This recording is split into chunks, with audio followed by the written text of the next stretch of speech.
You know, that talk of wildfires, we're going to continue it from the roundhouse to your house tonight, because a new plan to make sure your home is still standing after the next disaster is officially moving forward. And really, there's no denying that wildfires are becoming increasingly destructive here in New Mexico. I mean, the utter devastation in Ruidoso last summer speaks for itself. But state leaders know there are ways to prevent that destruction.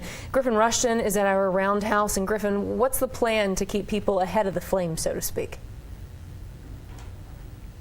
I mean, Tessa, there will always be wildfires in New Mexico. That's just a fact of living in the Southwest. And climate researchers will tell you they're becoming more and more common. But the widespread destruction like we saw in Ruidoso and Mora, well, they say it doesn't have to be. A legislative report says 46% of homes and buildings in New Mexico are located in direct wildfire exposure areas. And experts say simple fire mitigation efforts can keep those structures safe when the next disaster strikes. That's why there's a bipartisan push to establish a new wildfire prepared program inside the State Forestry Division. The goal is to coordinate those mitigation efforts with local governments to make sure homeowners know to clear all that dry vegetation and brush within 5 feet of their homes, and to provide resources if they need help doing that.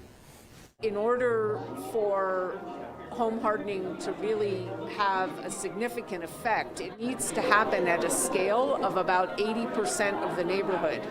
And we need local government to help organize communities and neighborhoods and to do the home assessments. But they won't be able to do that without some financial support.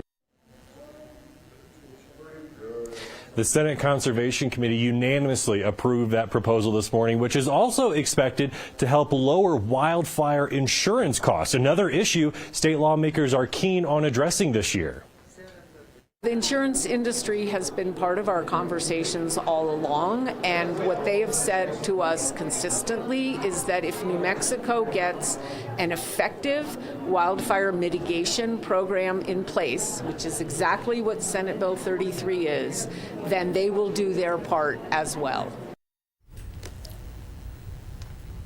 It's worth noting Governor Michelle Lujan Grisham suggested the state should consider setting up its own wildfire insurance program, but her office confirmed to us there is no proposal to do that filed in this legislative session. Just said it's not even clear if we're actually going to see a bill calling for that. Tessa, Trevor?